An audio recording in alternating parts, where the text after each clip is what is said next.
Gautam Dev.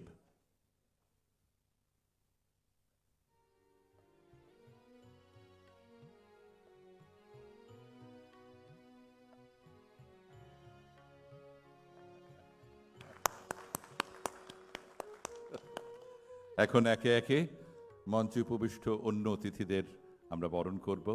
We shall now greet everyone else present on the dais.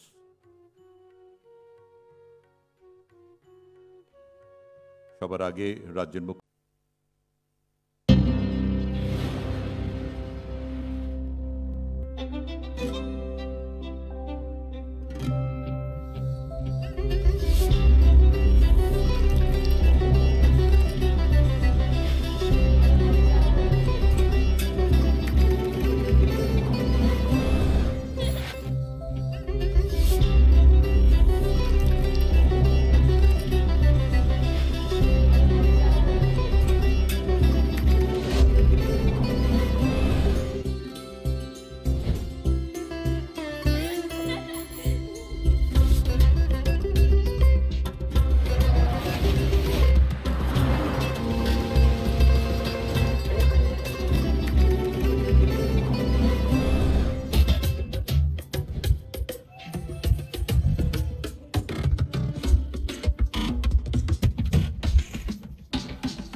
hotelier past 25 years. मैं business देख रही हूँ अपने हस्बैंड के साथ ही, हमारा टीम वर्क है. So thank you the.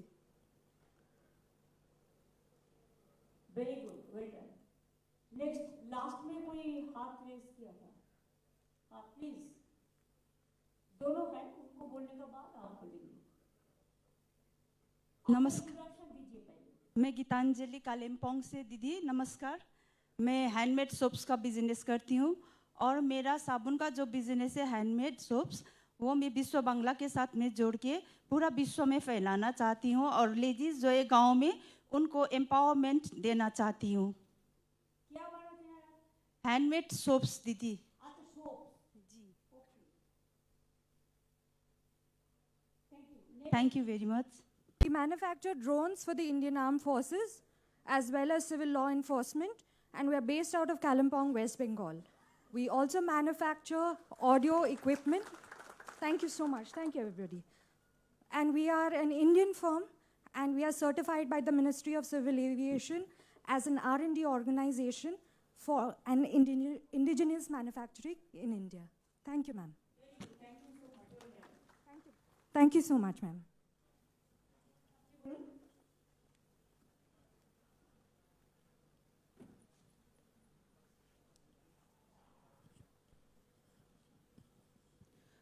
Hello, नमस्कार सभी अतिथिगण को, माननीय महोदया और मंत्री साहिबा और सीएम साहिबा को मेरा नमस्कार. मैं सुनीता माड़िया अपने हस्बैंड जगदीश माड़िया के साथ संगम प्रीफेब प्रीकास्ट कंक्रीट का काम करने में इनका सहयोग करती हूँ और बहुत से गरीब बच्चों को अपने वहाँ घर के बाहर सारा शिक्षा प्रदान करती हूँ, क्योंकि मैं 93 से 2021 तक शिक्षा से जुड़ी रही, तो मैं उनको फ्री ऑफ कॉस्ट योगा सिखाना, शिक्षा बांटना, ये मेरा काम है. Thank you. नाउ जिला में हम सुनेंगे होटल टूरिज्म से अरिंदम घोष है अलीपुरद्वार का. आप क्या और करने चाहते हैं, क्या करते हो? छोटा से बता दीजिए. मैडम আমার আলিপুরদুয়ারে 4টা হোটেল রিসোর্ট আছে এবং হসপিটাল আছে, প্রাইভেট নার্সিং হোম, আর একটা অ্যামিউজমেন্ট পার্ক করেছি যেটা নর্থ ইস্টের সবচেয়ে বড় পার্ক. সেখানে আপনার একটা গ্লাস টাওয়ার হয়েছে যেটা ইন্ডিয়াতে ফার্স্ট টাইম গ্লাস টাওয়ার, আর ওখানে স্নো ওয়ার্ল্ড, ওয়াটার পার্ক আর বিভিন্ন অ্যাক্টিভিটিস আছে ওখানে. আপনাদের আরো বাড়ানো যেতে পারে. হ্যাঁ. যদি অ্যাভেলেবেল থাকে তাহলে তাদের ইউজ করা উচিত। না, আছে, 3টে আছে। আরও ম্যাডাম, আরও 2টো সুযোগ আছে। একটা হচ্ছে আমাদের সিকিয়াঝোড়া যেটা আছে, সিকিয়াঝোড়াতে একটা বড় হল আছে। সেখানে যদি হ্যান্ডক্রাফট, আমাদের ওখানে যারা লোকাল হ্যান্ডক্রাফট করে তাদের যদি শোরুম করা যায় বা হ্যান্ডেল। সেগুলো আপনারা কেউ প্রাইভেট তো করতেই পারেন, কি অসুবিধা বলছে? না ম্যাডাম, ওটাকে সেলফ হেল্প গ্রুপ দিয়ে করাতে হয়, প্রাইভেট। সেলফ হেল্প গ্রুপের সাথে ডিএম এর সাথে কথা বলে করেন না, কে আছে? মানে আপনি যদি এটাকে সবকিছু তো আমি করি না, সেলফ হেল্প গ্রুপ আমার 1 লক্ষ আছে। তাহলে ডিএম এর সাথে কথা বলে বসুন, ডিএম রা আশা করি বসবেন। বলা হয়েছিল। আনিশা আসে না তো কথা বলে নেবেন ওনার সাথে। আচ্ছা আপনি এবার বসুন। হ্যাঁ please, thank you. Malda industrial chamber, Sourav Bikriwal. দিদি নমস্কার দিদি আপনাকে। আমাদের মালদাতে দিদি 2টা ইন্ডাস্ট্রিয়াল পার্ক রয়েছে, আর খুব ভালো ইন্ডাস্ট্রিয়াল পার্কে আমাদের সবগুলো ফ্যাক্টরি খুব ভালোভাবে চলছে। ওখানে আমাদের এখন কর্ন প্রসেসিং হাব হয়ে গিয়েছে মালদাতে। 2000 টন প্রায় ডেইলি কর্ন প্রসেসিং হচ্ছে। নতুন একটা এথনল প্লান্ট চালু হয়েছে ম্যাম। আর আমাদের ওখানে ফায়ারের ট্যাক মিটিং আপনি অ্যালাউ করেছেন, তার জন্য আমরা খুব কৃতজ্ঞ আপনার ম্যাম।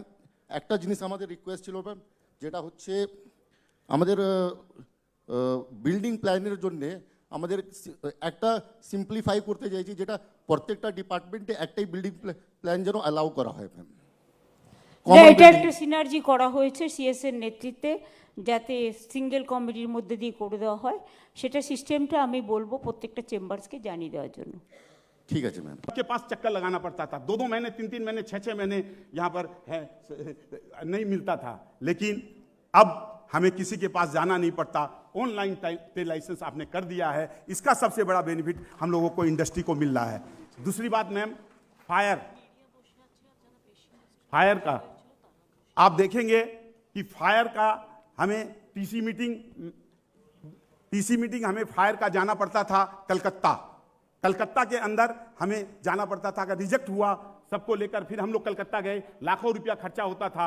लेकिन आपने सिलीगुड़ी किया और জন্য হয় উনি খুব উৎসাহ দেন আমাদেরকে, এটাও আপনাকে দৃষ্টি আকর্ষণ করছি। কিন্তু বিমান পরিষেবাটা আমাদের ওখানে একটা ফ্যাক্টর, যেহেতু মাত্র 9 আসনের বিমান নামে একটু বড় বিমানের ওখানে প্রয়োজন।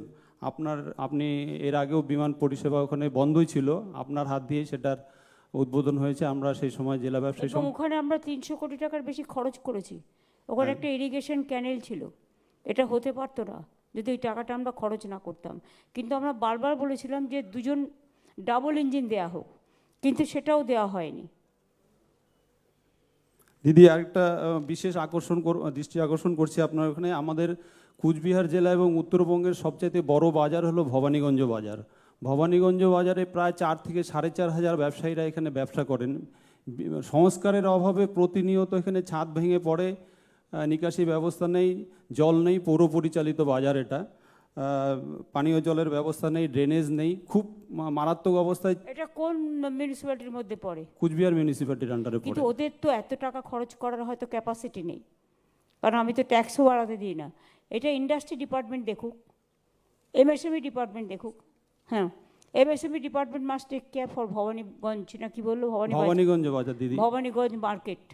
এছাড়া দিদি বিগত 3 বছর যাবৎ কুচবিহারের ট্রেড লাইসেন্স ফি উত্তরবঙ্গের অন্য যে কোনো জেলার থেকে, জেলা শহরের থেকে মারাত্মকভাবে বৃদ্ধি পেয়েছে।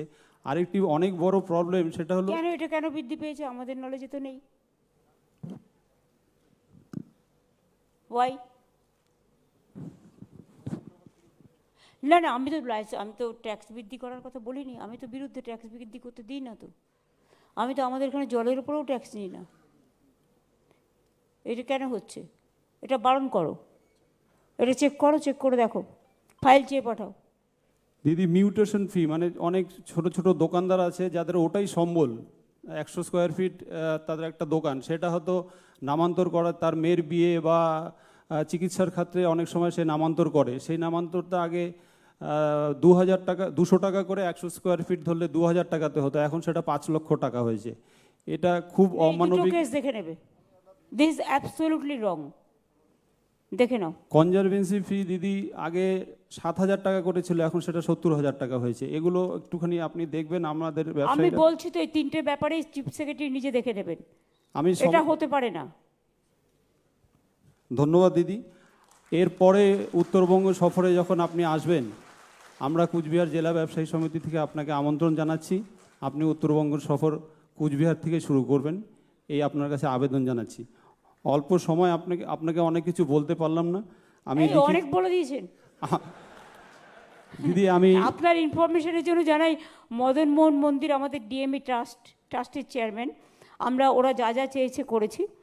আমাদের যেমন ধরুন বাণেশ্বর মন্দিরও আমরা ডেভেলপ করেছি, আমরা শিবযজ্ঞ মন্দির আমি নিজে ভিজিট করেছি, ওটাও ডেভেলপ করেছি। আজকে যেমন আমরা জল্পেশ শিব মন্দির যেটা খুব বিখ্যাত, আমরা ওখানেও 5 কোটি টাকা দিয়েছি। আজকে এটা উদ্বোধন হবে আপনার বলার পরেই, স্কাই ওয়াক যেটা জল্পেশ শিব মন্দিরের এবং বাণেশ্বরের যেগুলো পড়ে আছে। নেক্সট রেডি থাকতে হবে উদ্বোধনের 4টে যেটা আছে সেটা করে নেওয়ার জন্য।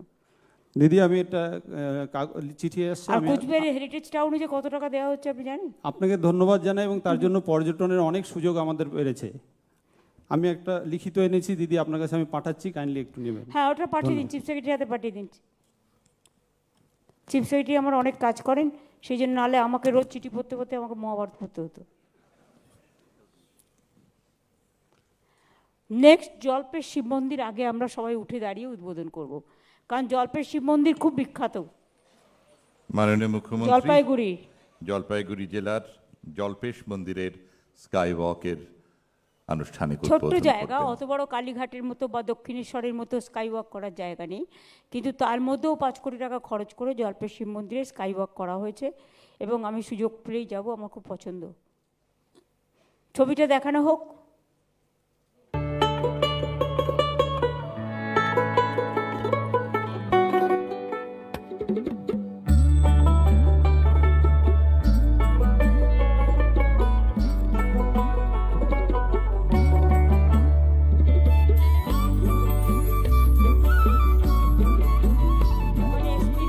মহুয়ারা আছে, আমি অনেককেই দেখতে পাচ্ছি, এমএলএরা আছে, আমি খগেশ্বরকে দেখতে পাচ্ছি, বুলুচুটিকে দেখতে পাচ্ছি, মহুয়াকে দেখতে পাচ্ছি, অনেকেই আছে, নির্মল বাবু আছেন, অনেকেই আছেন। আর একটু দেখান তো স্কাই ওয়াকটা, রিপিট করুন।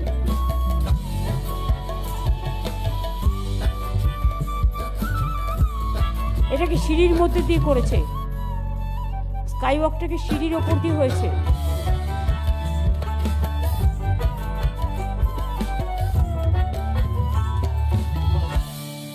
কিন্তু সিঁড়িতে যারা চড়তে পারে না, অনেক এজেড মানুষ আছেন বা ফিজিক্যালি চ্যালেঞ্জড, একটা যখনই এগুলো আমরা করব, একটা র্যাম্পও পাশাপাশি থাকা উচিত বলে আমি মনে করি।